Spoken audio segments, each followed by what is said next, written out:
All right, guys, it's time for the Next Level Guy Show, a men's interview, interest, and improvement-focused podcast featuring interviews with the greats from all industries to help you better your life. Each week, a new episode features an interview with one of the greats, covering all aspects of their story, from life hacks to tips and protocols that have allowed them to live life on the next level. We then highlight concrete action steps that you can use to improve your life. And now, your host, Ian Dawson Mackay.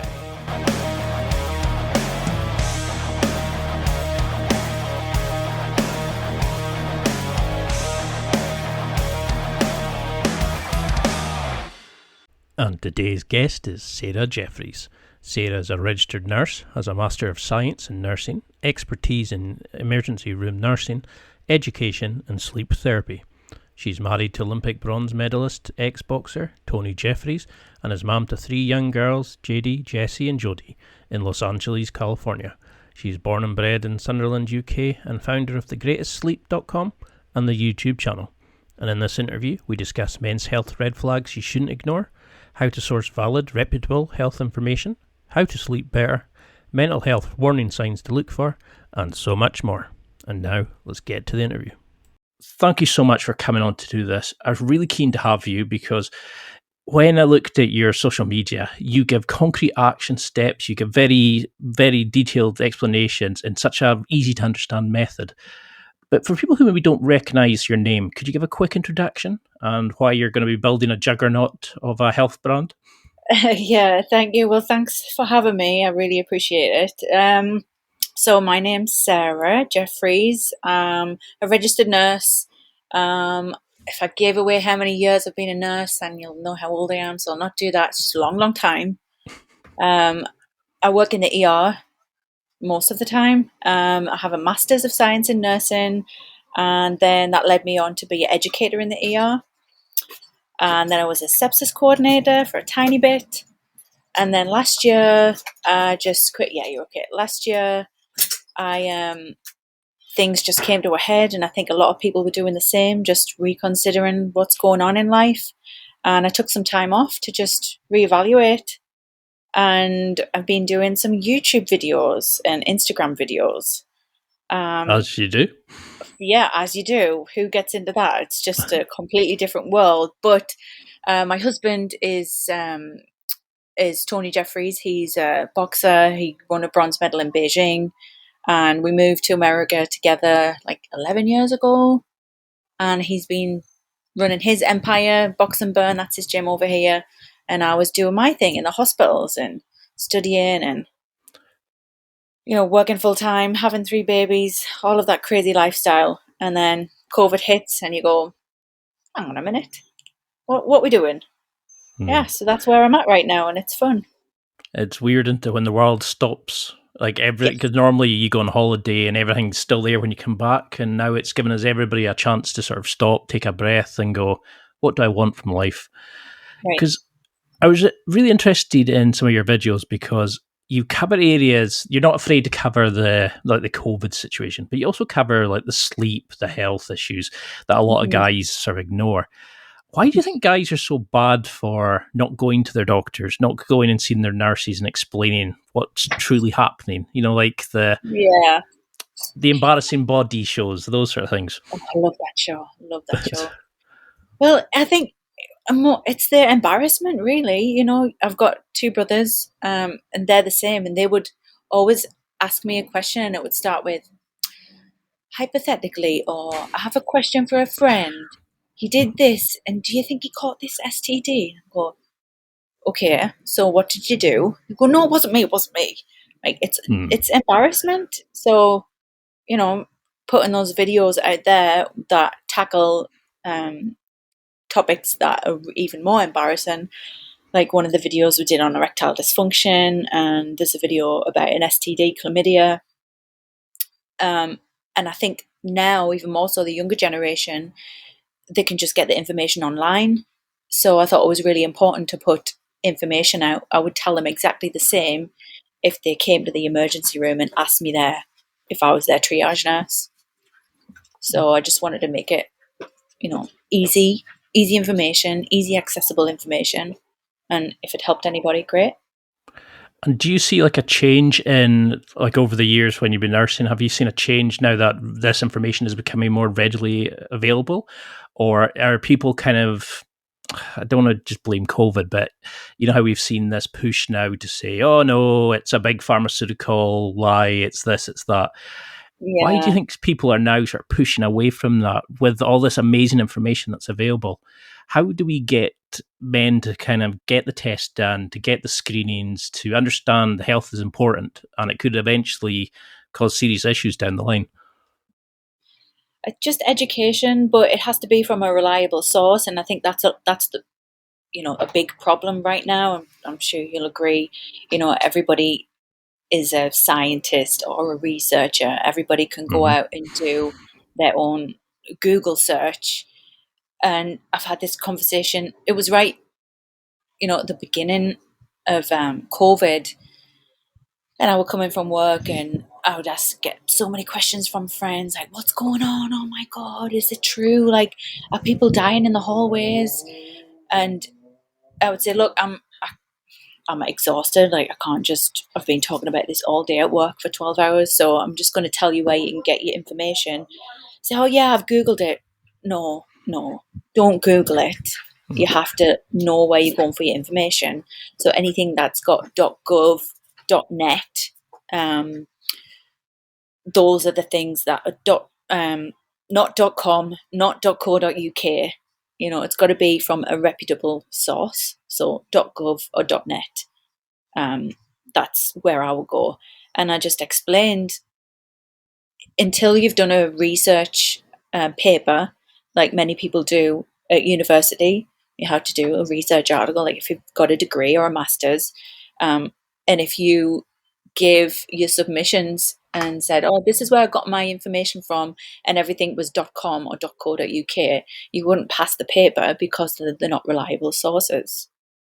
And there's another interesting thing that you can do on Google. If you type in Google Scholar, and then it brings you to a different search engine, what nobody knows about, and you type in what you want to find out about, and it gives you research articles, and you can tailor them down to when they were made. And that's a different type of information completely to what you could read on .com, which, anybody could write and publish on the internet.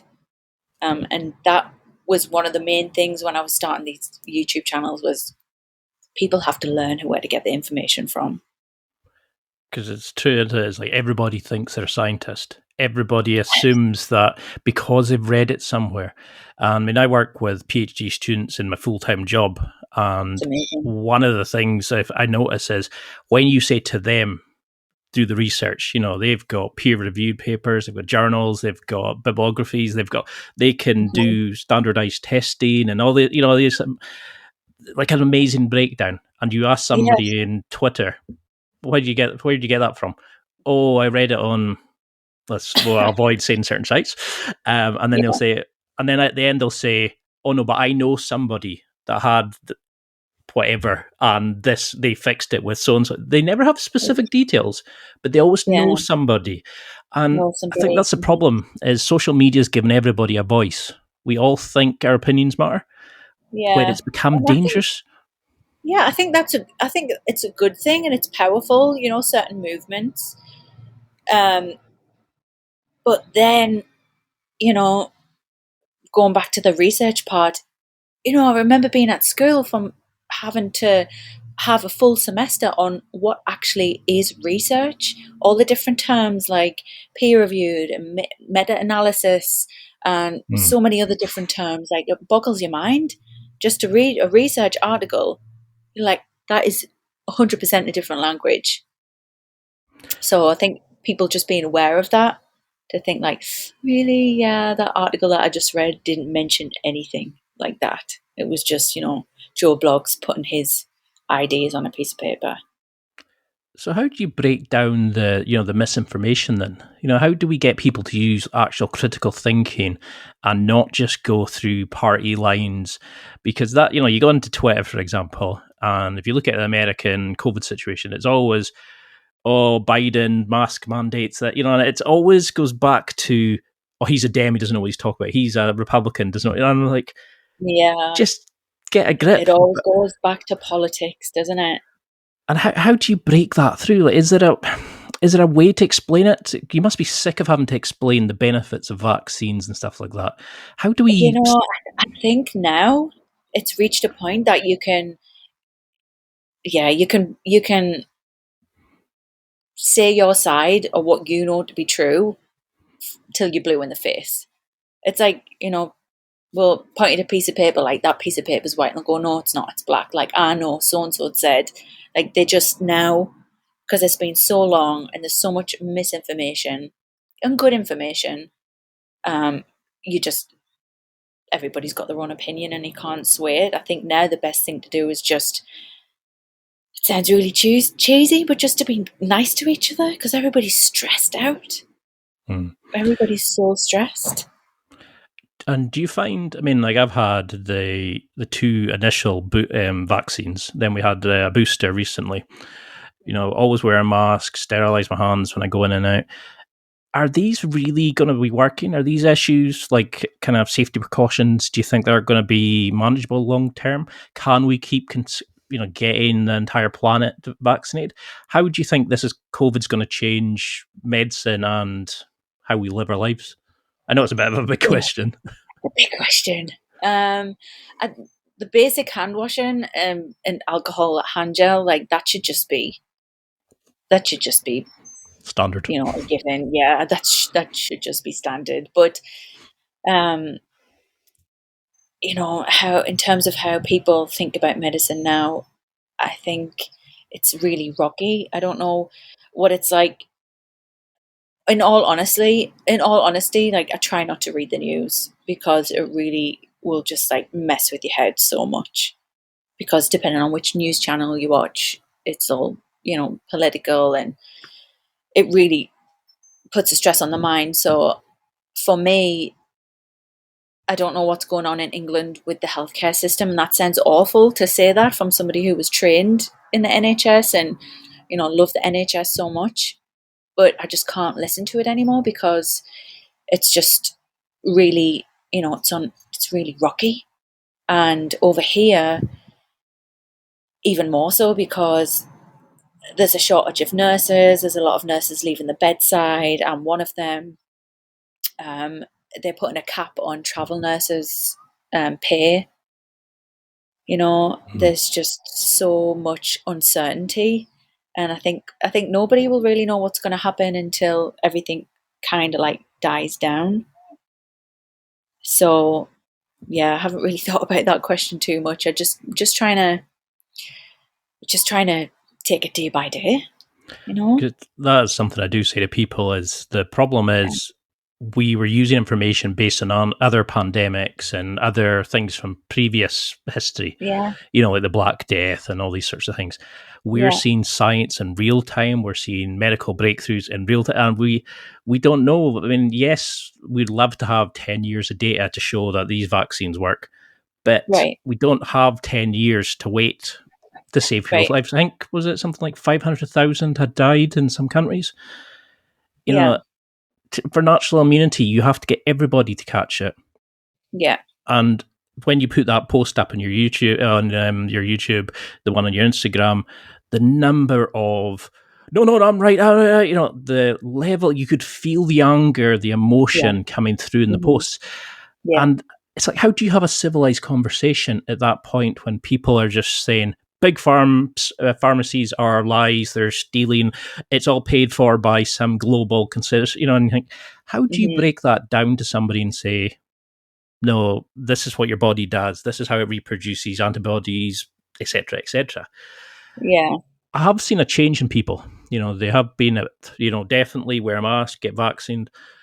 And then the second they said boosters again, they were like, really?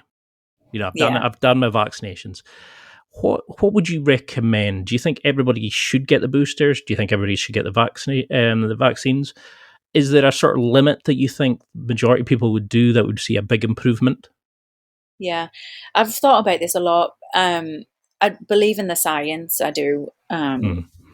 And in the beginning, I remember explaining to so many people, like I worked with top epidemiologists. You know, a year ago, you told somebody you worked with an epidemiologist, and they wouldn't care or say, what does that person do? You know, like they track the diseases around the hospital, and they learn how to control them, and you know, they look at a lot of data, and working with, you know, ICU intensivists and surgeons and pharmacologists, just that amount of detail, what they talk about and they live every day. Unless you spend your whole life doing that, you're never going to be able to comprehend the information that goes into their job, the information that they need to do a research study. So you can't really explain it. You just have to empathize with the way that they're feeling, really. And I try and just bring it back to what I would say to somebody in who was stressing out in the ER. No matter how much they're stressing out, you can't. It's like trying to argue back with a toddler. And that sounds really condescending to somebody who's against the vaccines, but you can't argue with them. There's no reasoning. They believe what would they want to believe, and that's okay. And all I can do is say, I empathize with how you're feeling, and I hope that you can be okay. That's all you can do. You can try and break it down at a scientific level, like the T proteins and what the vaccine does for your body, and related to a different pandemic like TB or polio, but it's not going to go in because they're so set in what they want to believe, and that's okay. Honestly, that's okay. Because I mean, I'm well within people's rights to do their own thing, but Right. when it affects somebody else, I always said if I didn't want to give it to my nephews and my niece, I didn't want to give it to my grandparents when they were alive. I would hate to think I'd given it to somebody. Yeah, if I get it, it's probably going to be a flu. I'm probably going to be unwell. Right. I'm not thinking it in that terms, but the second I hear I've done my research, I think, oh, so you spent 4 years on such a minuscule part of research. Like some of the guys I have are looking at pig DNA from the 1700s and how it affects pigs now. Or how certain types of fish enzymes can be used in the treatment of depression and all these sorts of amazing things. And then I hear somebody on Facebook say, I've done my research, and they'll give you the exact Retabac and all these kind of very, very strict leaning ways, Wow. and you're like, Wow, you genius. Where the fuck were you at the beginning of the pandemic to get rid of it all? Where were it's like, you? that's what I want to say to them. It's like, yeah, if it worked, if natural immunity worked, the Black Death wouldn't have killed. It's just like there's so many. It's like I don't know if it's something we can ever fix, because now everybody, was it the Dunning Cougar? Is it where the stupider somebody is, the smarter they think they are. I can't remember which one it is, and it's like playing chess with a pigeon. They'll knock all the pieces over and strut around the board thinking they've won. And you can do a Google search and see the political leanings of your news and look at different sources. And I try to say that to people is look at the variety of sources before you make a decision. Right. And I mean, I'm happy with what I've done, for my own personal reasons, but Right. I just feel like we're never going to get through this unless we do something about it now. And that's why I think it's great to actually have somebody like yourself who's an experienced nurse, who knows what they're talking about, who works with people, giving out this information. And you're doing it off your own back. You're not doing it because you're sponsored by Pfizer or somebody like that, which I I'm know sure you've been somebody accused said of. that. Yeah, I must have shares in Pfizer. It's like, no, I bought some shares. I've sold them now. Didn't make any money on it. But, and that's why I have in my Instagram stories, Tony showed us how to do it because I'm not savvy with all of that stuff, the social media stuff. But I put in, I did like a little day by day. Our hospital was one of the first to give out the vaccine. So, because I was like classed as like educator and like classed as administrator. So they got people who weren't at the bedside to be able to give out the vaccines to all of the nurses. So I've got, video of us giving the vaccine, getting my vaccine, giving it out to everybody. So, it's like evidence and proof that, I'm not sponsored by Pfizer. I'm not pushing any political agenda. I'm just trying to, do the best for everybody. I mean, But I was disappointed because mine didn't give me any superpowers. It didn't make me magnetic. It didn't give me any of these supposed microchips, and I you know, know. I'm it's sorry. things. It's Yeah, things like you've got it's going to put a chip in you, and they're going to be able to track you, and then you see what they send some soldiers out in battle to with like how limited equipment they get. They'll say things like, I don't want to have microchips in my body," but then they'll carry a phone around 24/7. yeah. It's I heard that word. Yeah, it's just silliness, but Yeah. I don't know how we can change that at the moment. And I mean, that's why I was quite interested in your opinion, because you're actually seeing people. Do you see a change in people's mindsets once they catch it, or with our family members? Do you see a change in how people react to it? Um. Yeah. A change in like. Well, I didn't die. I told you so. Like, great. I'm so happy that you're okay. Um. And I think that now just makes us feel. It just makes us feel even more like I don't want to be one of those healthcare professionals who push the vaccine so much, because I just think that makes people more wary and more afraid. It's like kind of like, having an ego and being stubborn. The more you want to push the more you push somebody to do it, the more they're going to dig their heels in and argue against it. I Hmm. think that's where the government went wrong in England and in the US, is by forcing people to do things.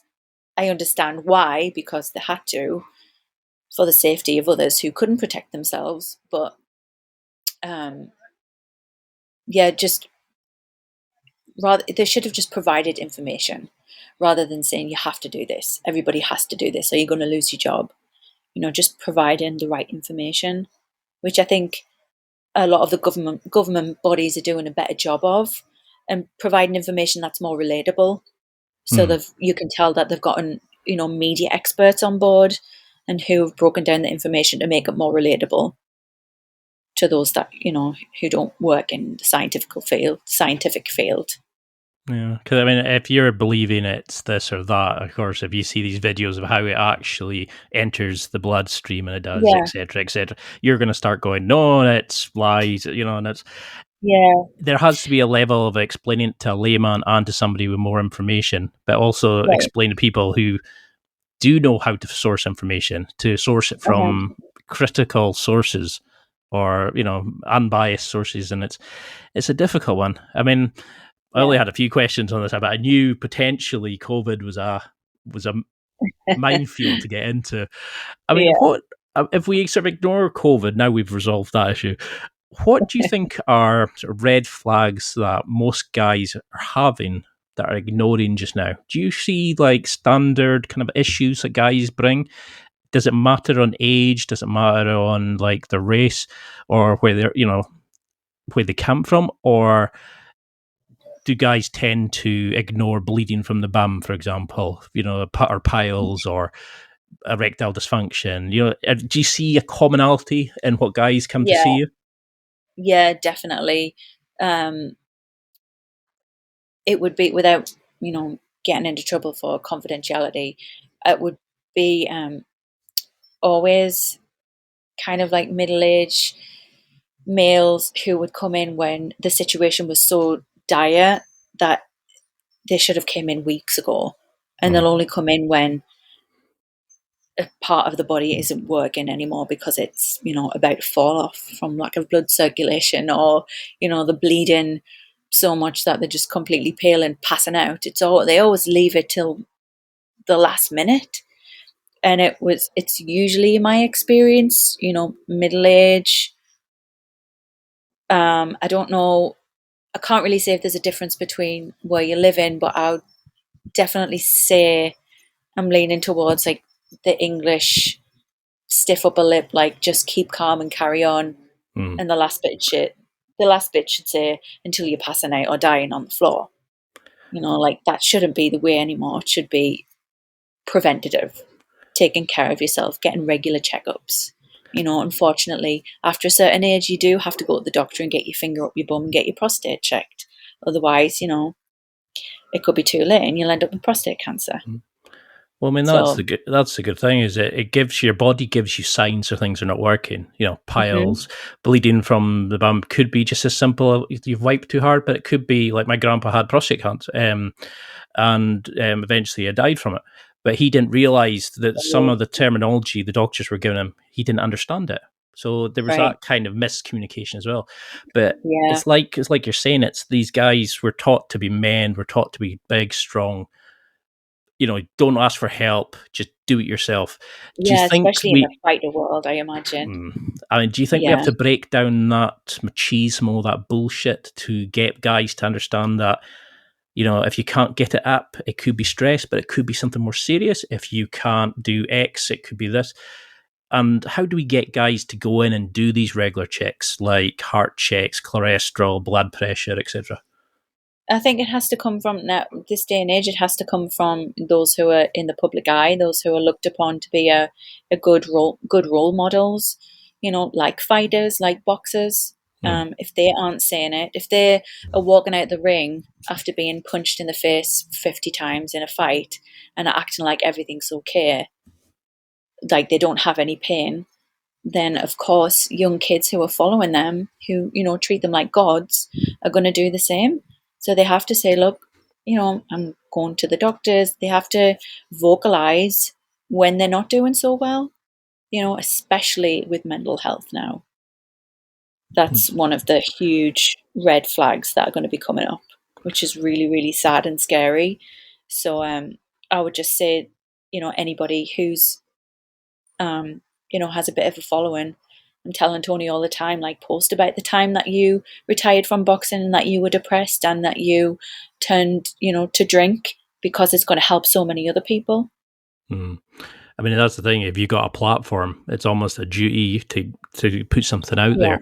And you see all these cases now, people saying, "Oh, your censorship" and all that kind of things. But you need to get people like The Rock talking about, stuff, fitness stuff, or as well as medical stuff. He's talked about his own depression. People are like, "Oh, that'll let me talk about mine," etc. I mean, I had a PhD student who came in, had real issues, had put on antidepressants, thought the world was over. And I was speaking to him and I just said, I've used them. And I needed them because of depression, OCD, and it completely took the stigma away. And he sat and spoke to me about it. And I think that's sometimes what we need, is to say, it's okay to be vulnerable. It's okay to be open and honest and say, I need help. I'm struggling. And that would be great if Tony could do something like that, where he shows that people that you can be big, tough, strong, and need help and ask for assistance when it's needed. So when we come in to see a nurse, see a doctor, what do the medical professions hate us doing? Do we come in and do the usual, "Oh, while I'm here," as you've got your hand on the door about to leave at the end of your appointment, and then you pull out the gangrene leg or whatever? Are there things we could do to help medical professions when we come to get tested, screened, see the doctor, etc.? Like ways explaining it better? I think to just ask more questions. I think people are afraid to ask questions, maybe because they're afraid to find out what the answer might be. But like, if you have something playing on your mind, like, just let it out. Like, ask. There's no silly question. There really is no silly question. I've heard it. I haven't heard it all because you can't hear it all, but I've heard the questions, and there's definitely not a daft one. You just have to, let it out what's in your mind. Give me a minute, I'm sure I'll find one. I mean, I remember something. I've had sore testicles, I've had injuries like with knees and ankles, and I've had all sorts and in between. I mean, I have keloid scarring, for example, like my body overproduces collagen. So I've had to get photos taken of lumps in my body and stuff, like they're benign tumours. And I Right. keep saying that to people is like, once you see that, I feel bad for other people who have them on their face and their neck. There's Right. always, I keep saying to people, it's like, just because you've got something, it's not the end of the world. There are remedies, but Hmm. get it seen as quickly as possible and Yeah. go in and be open and honest. And things can be fixed, but not Hmm. when you're passing out. There was an article on BuzzFeed a few years back where they were saying 5 things to watch out for or to go and see a doctor immediately. And one of them was blindness, like sudden blindness, and was it passing out?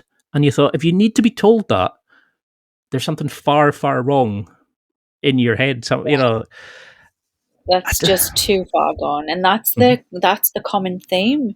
You leave it too long, but that needs to be changed. Just yeah, that needs to be changed. Like I did a lot of research around mental health when I first started doing these YouTube videos while I was still in the emergency room around mental health. There's so many drug abuse, so much drug abuse in emergency room physicians and anesthesiologists and ICU because they have access to these type of drugs Mhm. and so much mental health, but it's never talked about, which is just so weird. You know, being a ER nurse, you deal with everybody's worst. Think of like the worst situation that you've been in the last year and a half. It's probably 90% of people will say, oh, when I had to go to the emergency room, that was my everyday job. Every day was somebody else's worst day of their life. Yeah. But there was no mental health outlets for nurses or doctors to go to. It would have to be, a referral from your doctor. But first you'd have to go and openly admit that there was something wrong. And for years, I was, everybody would say, oh, you're so mentally strong. You're so mentally strong, Sarah. And I spoke to my doctor about this and said, why does everybody keep saying that I'm mentally strong when inside I feel like I'm about to have a mental breakdown? And I need help. Luckily, I had support from my family and friends to go and take some time out and say, I need help from somebody because I can't deal with these things. Mm. And that's when I realized we'll have to treat the brain like an organ. If you had stomach pain, you would go to the doctor and ask, I've got stomach pain, what's going on? Or, I've got pain in my chest. 100% you go to the doctor. Your brain's an organ. If you don't take care of it, the ramifications can be quite severe. No, that's a very good point. I mean, it's Yeah, when I initially got depression, I was told it was sad, season affliction disorder, or right. whatever the actual name of it is. I can never remember. Yeah, And seasonal disorder.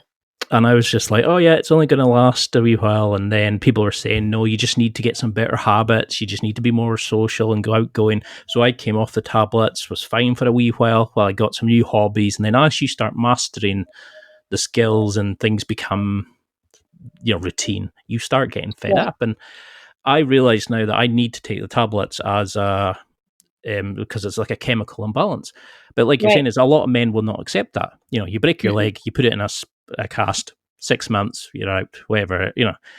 Whereas we're told, grow up, man up. You just need Yeah, to you need to go find a new bird if you're sad. All this kind of nonsense. yeah. Stop complaining. Mm. Hmm. Yeah. What have you seen as a rise in mental health issues since the pandemic? Because I think a lot of people realized we were concentrating on some of the more like pathetic things in our lives, and the people that we should have been giving credit to were not getting the support they needed, and Hmm. people's lives were, like I do a lot of Brazilian jiu-jitsu, for example, and a lot of people were saying they needed it to keep themselves sane. Hmm. When they took the Hmm. sports away, when they took like Yeah. freedom of movement away. Hmm. How have you seen the mental health issues arise since the COVID pandemic started? Yeah. There's so many statistics. I just read recently the Journal of Psychiatry. They received their referrals from the online referral system, and they've tripled in the last year. That's just for kids who are at school and who've been referred through the school system and through the GPs. And that's just for severe mental illness. That's not just Mm. for mild, which is also important. So it's tripled. Like it's becoming a real issue. So I think a lot of people need to be more aware of it and just seek out the resources that are available to them, which are a lot more now, Yeah, because thankfully. I remember at the start I was told it was 6 weeks to just get to see somebody unless you wanted to Yeah. pay to go, and I think it's getting a lot better now. But for people Mhm. who are maybe sitting there, they're fed up, feeling at a low ebb, and they think it's just because of the pandemic, it's just because of work, just because of stress. What are the signs of mental health issues that we shouldn't ignore? Are there kind of red flags that you think are immediately going, no, maybe go and speak to somebody, Mhm. just in case? Like for me, it's Um, like if my flat starts getting dirty, I used to notice that's when I started yeah, letting that's a things good one. slip, or Mhm. I would stay inside, or jujitsu wouldn't be as fun. I noticed my own kind of Yeah, issues. Have you yeah, noticed anything? definitely. I did. I've done a whole video on this, and then I got it edited to break it down into little YouTube shorts just to make it more, you know, sink into people. So just like losing interest in little things. Like you said, you would really look forward to going to jujitsu. If you lost interest in that, that's a red flag. Um, Always the thing that would make me feel better was going for a little bit of a shopping spree. I might not even Uh, buy anything, but just window shopping. And if that wasn't making me feel better, then I would know that. Hang on, I need to like check in with a friend or a family member, or if they're not available, then a healthcare professional. There's a lot of. I know over here they're a lot more available online now. hmm. You can get an appointment quite quickly with somebody, which is great. So losing interest, appetite, sleeping too much or sleeping too little, and sleep's a huge thing that I'm concentrating on right now. Um, It's time for a quick break. There are millions of potential products to buy, so how do you know which ones are worth your hard-earned money? Simple. You go to nextlevelguy.com/affiliates and explore those that will transform and improve your life. You'll find deals, listener exclusives, and special offers with some great companies. Recommendations are 100% honest and only on items Ian has tried or believes in. The companies showcased will make you a better man in all areas of your life. Simply go to nextlevelguy.com/affiliates and level up. Because yeah. that's something you do notice with a lot of people. It's like, it's only once it starts the compound interest. They only start noticing it after a few weeks Yeah. where, they're maybe getting told off by a boss, or they're exploding. They're much easier to anger. Yeah. And there's all these amazing like apps now you can use, and like meditation tools and journaling and things Hmm. like that. I mean, I particularly like cognitive behavior therapy. I found that a Hmm. real benefit of actually taking your thought and changing and understanding you weren't the thought. It was just an Yes. automatic thing that you could think through and go, no, I disagree Yeah, with you that. can't That sort of help thing. it, right? Yeah. Hmm.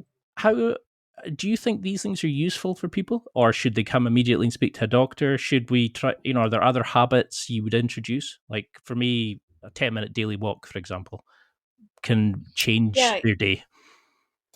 definitely getting outside. I think taking a minute, just it's a form of it sounds, it's meditation, but really all it is, and it's so useful and so powerful, is to just like taking a minute. Like your day all the time is just go go go, like you've got your phone in your hand, or there's the kids, or you're running around working, but just people don't give themselves the chance to go somewhere, be outside, find a nice quiet space, and just sit and think about nothing. Like it's really, really beneficial to just, chill out for a minute and then like let your thoughts play through, like really recognize how you're feeling. Am I just stressed because my kid threw a tantrum, or is it really me who's been the stress head? So just like take 10 minutes. A lot of people actually meditate for 1 or 2 hours a day, which is, amazing to me. But Hmm. it's a really powerful tool for the mind. So even if you just take 10 minutes a day, to sit, don't think about anything. Like there's so many studies that show that's so great for the mind. Because I mean, I used to use the Headspace app. I don't know if you've used Yeah, that, and it's like a yeah, 10-minute guided meditation. You don't uh-huh. need to take 20, 30 minutes. So you can do these like basic changes. Stan Efferdine I had on the show, he was saying take 10 minutes, go for a walk after you've eaten, and it helps your digestion. There's all Uh-huh. these kind of little tricks of like, I mean, jiu-jitsu changed my life. I lost a ton of weight from that. But I It's know great. it's not for everybody. So maybe taking it Uh-huh. with a sports club, maybe like meetup.com is another fantastic source for these sort of things. So I always say to Yeah, people, I don't know if you've seen that graphic. It's like, maybe you're not depressed. Maybe you're not surrounded by arseholes. It's, and you think, right. well, That's it. that might be You true in just some need to, cases. yeah, Um, just need to like remove yourself and just. For me, my time is on a morning. I'll wake up and it's light over here, so just like getting some sun on my face, or even if it's cloudy, like just getting some vitamin D on your eyes. It hmm. helps get your rhythm for sleep the following night, like your circadian rhythm. Um, and that's my time in the morning, like 10 minutes before the kids get up, before all hell breaks loose. Just 10 minutes in the morning, just to like, okay, I'm feeling good, like feeling okay. Because these It's really, things, really they don't need to change your entire day. You don't need to be doing 2 hours of it, or you can go and do a 5-minute exercise, or 15 minutes of some basic body weight exercises. It doesn't need to be yeah, an all-day event. yeah, How do you know then what is stress and what's something more serious? Is there an is there an indicator? Is there a way? Does depression come with anxiety? Does stress cause certain changes in the body that we can notice and say, okay, that's stress. I just need to go and have a breather, like box breathing, that sort of thing help? Or yeah, are there ways to identify stress, anxiety, depression between them? yeah.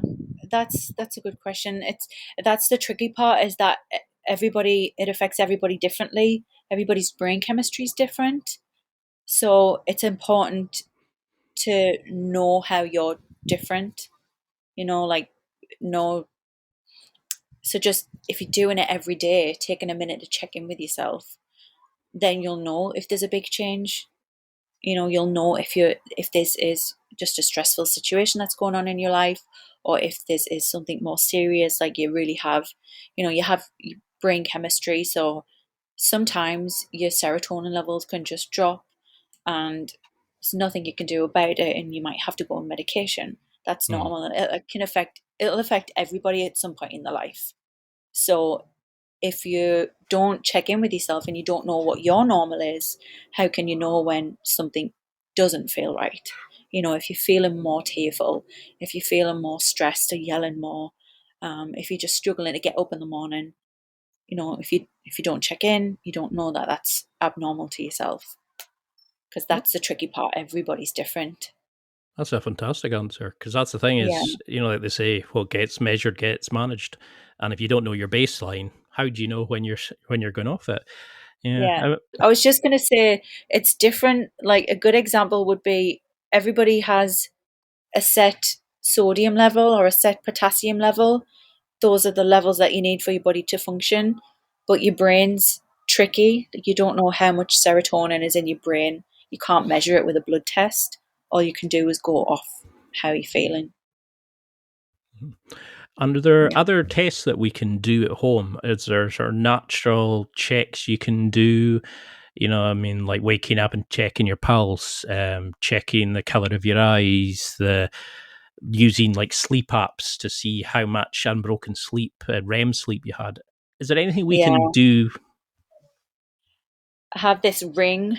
Mhm. It's called an aura ring. Um, but and it's a sleep. It tracks how well I'm sleeping. So one of the biggest indicators for how healthy you are and how well you're doing for everything, mentally, physically, is how well you sleep. Because when you sleep, and I don't think a lot of people actually give this full recognition, is that when you sleep, your body repairs itself, Mhm. physically. When you're awake, every cell gives off a waste product. And when you sleep, all stages of sleep are important, but when you sleep, your body gets rid of those waste products. So that's why you feel fresh in the morning, because your body's flushed away those waste products. And your cells repair. Sleep's more important than food.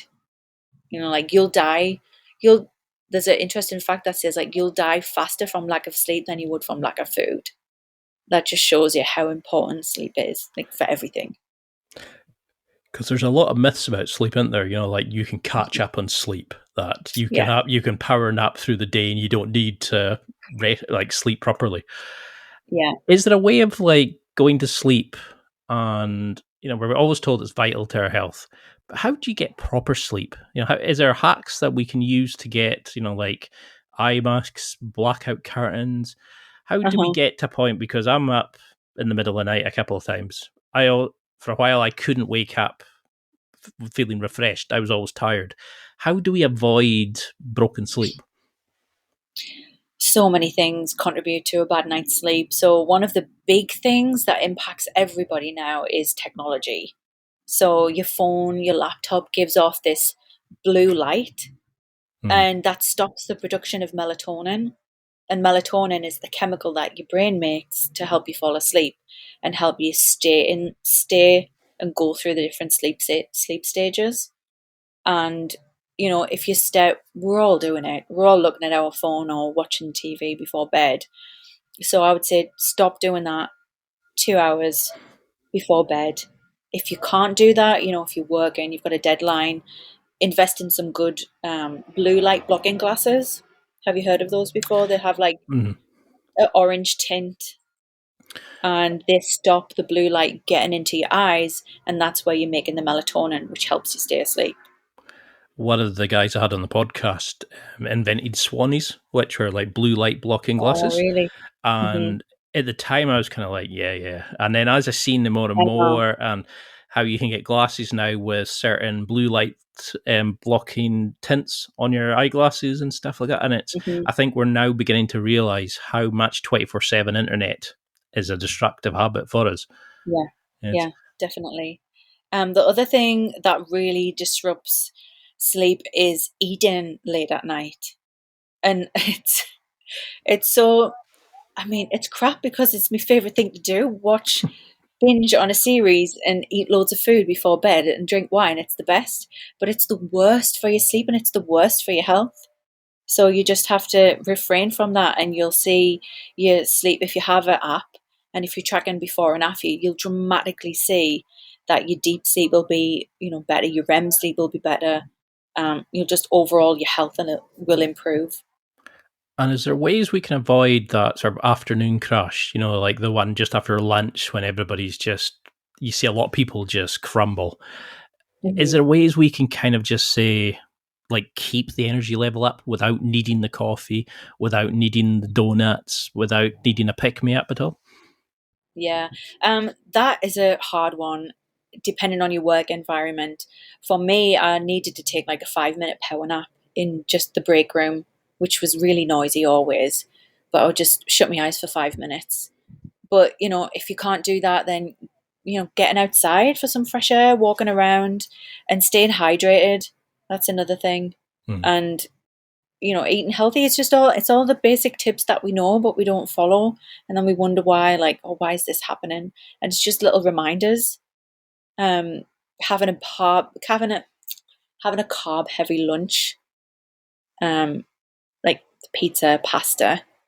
Those are going to make you feel great and give you an energy spike, but then 30 minutes later, your sugar will drop and then you'll just feel even more exhausted. So then you grab for the coffee to keep you awake, but that's just an even bigger mistake. As for me, I don't drink coffee. 2 o'clock's the latest cutoff. It lasts in your system for 8 hours. That's the half life. So if you have a big jug of Starbucks like blonde roast. I think it's got about 400 milligrams of caffeine in it. So if you have that, I know, if you have that at 2 o'clock in the afternoon, 8 hours later, half of that is still going to be in your system. So what time is that? Like 8 o'clock? Is that right? And there's people guzzling it after dinner and like it's going Yeah. out of fashion. Uh-huh. That's terrifying. Because you You see know, that, and so,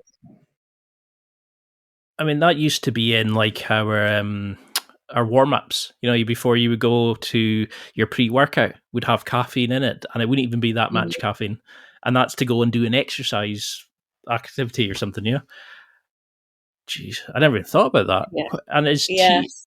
is tea You've, decaf? Is that any better? yeah, that's much better. If you need like a hot drink on an afternoon, get some decaf tea, down you. Some green tea is even better, but just make sure that it's decaf. And the soft drinks as well, are, like, addictive, and they've got caffeine in them too. So just, be aware.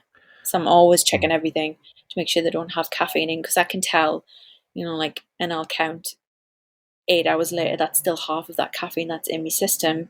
And then I wonder why I'm wide awake at 10 o'clock at night, looking at my phone, It's a you know. destructive cycle, isn't it? You immediately one Uh-huh. leads to another. So when hmm would you have hard and fast rules? Say like no internet after 10 o'clock. Give yourself an hour hmm to switch off all devices. No, like you're Yeah. saying, no coffee. What other kind of dietary changes do you think all men should make? I know it's a bit of a general Um, question. um, so the hard fasting rules, so no phone in your face, at least an hour, 2 hours if you can before bed. No TV. I mean, it sounds like, oh God, what else am I going to do? Like, there's books you can read. You know, just having a wind down routine. It's the same that we do for kids. Dimming down the lights, making it calm, reading a bedtime story. Those are all rules that we can apply to our own bedtime routine, just to help us wind down and switch off. And it's not a mind over matter. Oh well, I can not do all those rules and still be on my phone, and it's a mind over matter. It's actually like a basic physiological chemistry of the brain that you need to follow these rules to help Hmm. you have a better night's sleep. It's what your brain needs us to do.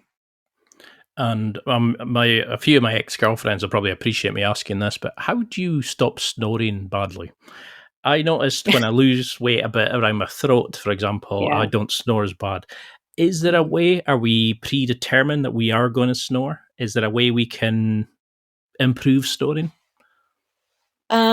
It's definitely do with weight and lifestyle. So, if you're a good BMI and if you exercise, but sometimes people just, like Tony snores, he's been punched in the nose a lot of times, so he's got a deviated septum, so there's nothing you can do about that. Some Mm. people's anatomy are just, that's the way it is. Um, just try, lay on your side, or you can try those. There's these things called Breathe Easy nasal strips that you can put on, and they just open up your sinuses more. They really help. So it's just by trying little hacks like that help for you. Sometimes the air's just too dry, so try getting a humidifier in the room. Yeah, just a few things that you can try, because some people, they just can't help it no matter what they do with the weight and diet. I suppose that's the thing, isn't it? There's always going to be things you can do to try to fix it before it gets to the point you're divorced or, you've been sent off to another room. Do you think you've mentioned? I mean, Tony has got a fantastic channel on his own YouTube, and he does the boxing and coaching, etc.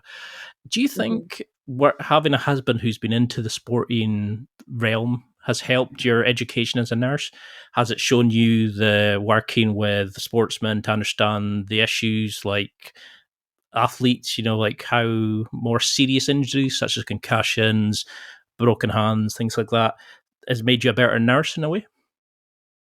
Yeah, definitely. I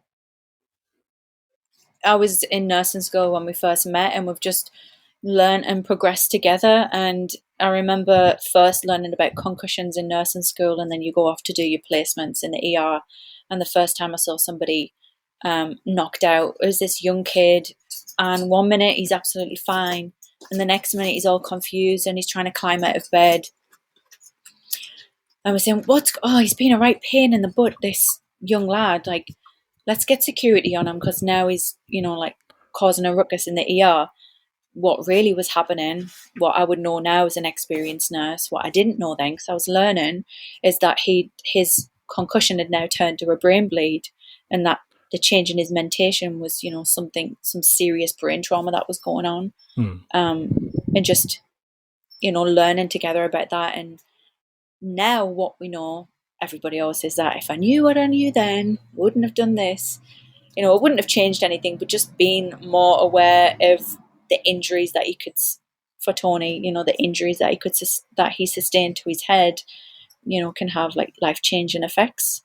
I've been reading a book by Tris Dixon called what's it called? It's called Damage, and it's a really good book, and I think anybody involved in boxing or martial arts or MMA should be reading it because it's just so eye-opening. And I can't remember the last time I cried at a book, but this had me in tears a few of the times. Just the examples that it gives you of boxing and mixed martial arts, of the injuries on the brain, what still even now aren't really acknowledged, especially in the boxing world. It's really, really frightening. I mean, it's only recently with like concussion protocols in like NFL and to like even F1 and stuff like that. It's only now they've really started kind of thinking how these kind of like heavy impacts. I mean, I know at jiu-jitsu you feel alive because, you're getting choked out and you're getting stretched and all these kind of things. But you realize when something's wrong because it makes you more aware of it if you've been involved in sports. But I think a lot of guys just go, I'm just bored. I've just got a sore back. Oh, I've got a dodgy knee. It doesn't need to be that way. We can deal with it. I mean, I've still got pages of questions, so I'd love to do a round two with you. But what would you want people to have in their house for first aid equipment? Is there stuff we should have? Good question. Because I'm trying to think. We don't have a first aid kit. Because I mean, should have. You had the most basic thing is some antiseptic cream. That's the first thing I reach for. Can I answer this question? Serious. Mm-hmm. I'll answer this question. What we should have in the house is a nurse. I wish we all had a nurse, I'm telling you. Yeah, that's why we haven't got a first aid kit. What are you talking about? We haven't got a first aid kit because we've got her. Well, not that you take any notice. Anyway, nice to meet you, mate. Nice to meet you. Well, funny enough, I was going to ask you, when I originally asked Tony to come on, he was saying about potentially, to interview yourself. And he talked you up a big talk, gave you a lot of credit. And you two seem to be made for each other. You're on the videos together. You got three kids together. You've got a beautiful family. What do you think this taught you growing up and, working together, etc., on these ventures? It's taught you about keeping good relations and making, things that last? Communication. That's the biggest thing. The absolute biggest thing. Because, how do you know what is going on if you don't? It's just like basic forms of communication, which just gets like lost in translation so many times, especially by text. Have you ever tried to have an argument over text? It just like one side is just absolutely fuming when really it's not even meant to come across like that at all. And that's just ignoring the basic form of communication, like sitting down and actually taking a minute to say like, are you all right? Like, and just patience, especially with him. And I've got a lot of patience, from the work that I've been doing forever. You have to be patient to be in the ER. Patience and communication. And what do you think the working and, educating other nurses, working in the ER, etc., what has that taught you about juggling demands, dealing with stress, dealing with, pricks being drunk and shouting at you and all these kind of things? what have you learned to juggle these kind of things? I've learned to not take it personally, that they're not calling me a dirty bitch because they don't like us. It's because, they're in the ER and they're really annoyed that they're in the ER and they want to go home. So yeah, just don't take it personal. And it's whenever somebody's angry, it's not really about me. It's about what's going on with them. That's like one of the biggest things that I've learned from the ER. Yeah, it's great advice. Rather than thinking it's at you, it's because they can't control their feelings about the situation, so they're reacting to the situation, not to you. And I still have to catch myself and say, it's not about me. It's not the world. It's not revolving around me. It's not anything to do with me, even though it's all directed at me. Just take a step back. No, and it's like you're saying, take a breather, go and go and get some vitamin D, come back and take a breather, and then restart. Yeah. I'd love to have you on again and do another one, but for the people what would you like to sum up this interview as? Because I just noticed the time, sorry. What would you want people to take from this as a sort of go-home message? What would you want them to remember about general health? It can be about COVID, it can be about just looking after ourselves better and making sure our later years are just the same as our younger years. We don't need to be unfit. We don't need to be unhealthy as we age. Yeah, I think that what you're saying is just so true. Just to ask questions, and there's no silly question, and just taking a minute to figure things out. And the last thing I would say is just to be a little bit kinder to yourself, because it sounds really cheesy in LA, but I promise you it's really useful, is just to not be so hard on yourself. If you're having a bad day, or you've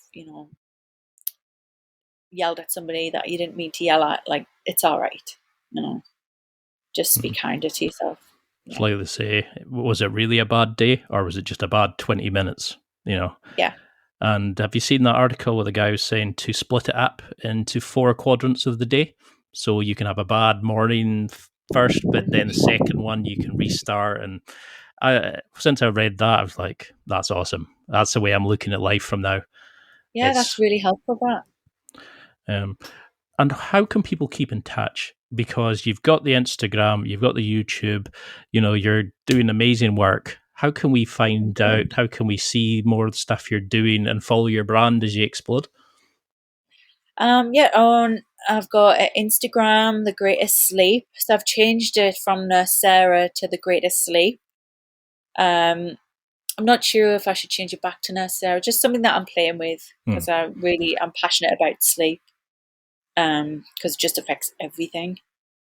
But on Instagram, and I've got a Twitter, but I'm new to that, not really sure how to use it properly. And I've got YouTube. Yeah, just through YouTube, the comments on YouTube, I like to read those and get back to people. It's really helpful to know what people are thinking and what videos they want to know about next. And are you happy for people to send you things they would like you to discuss and suggestions of issues? Perfect. Yeah, definitely. I love that.